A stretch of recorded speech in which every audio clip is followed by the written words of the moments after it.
the heart of the Middle East, a land rich in history yet torn by conflict, the air was heavy with the sounds of war. The relentless battle between Israel and Hamas had cast a dark shadow over the region, leaving little room for hope. Yet, in this time of despair, a voice of serenity and wisdom rose above the chaos, calling for peace.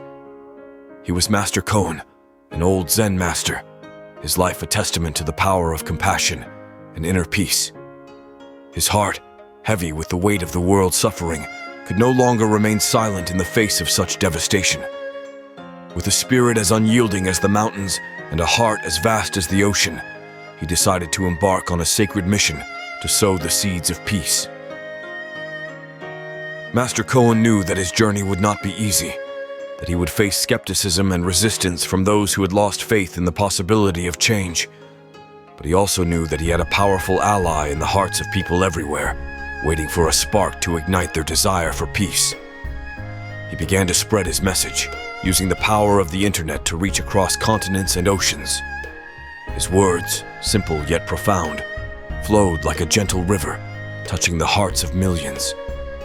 He spoke of the shared pain of humanity, of the needless loss of life, and of the urgent need for empathy and understanding. His message resonated with people from all walks of life, creating a chorus of voices calling for an end to the violence. From the bustling streets of Israel to the quiet villages in Gaza, people began to stand in solidarity with Master Cohen's call for peace. But the journey was not without its challenges.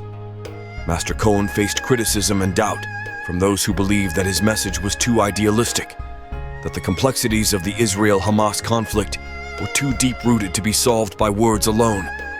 Yet he remained steadfast, his faith in the power of compassion unwavering. He continued to share the stories of those affected by the conflict, giving a voice to the voiceless and shining a light on the human cost of war. He spoke of young children, their eyes filled with fear, dreaming of a day when they could play without the sound of bombs in the background. He spoke of mothers and fathers, their hearts heavy with grief, praying for the safety of their families. Master Cohen's message began to inspire change as acts of kindness and compassion started to break through the barriers of hatred and mistrust.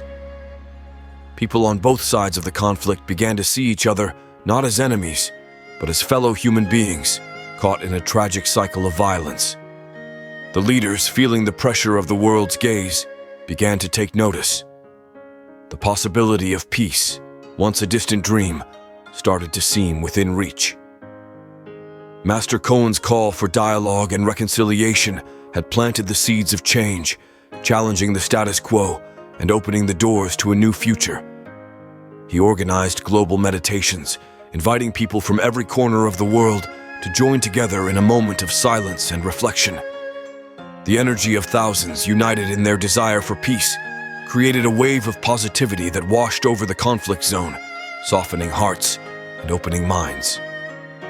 Master Cohen's message had ignited a spark of hope, showing the world that even in the darkest of times, the power of compassion and understanding could prevail.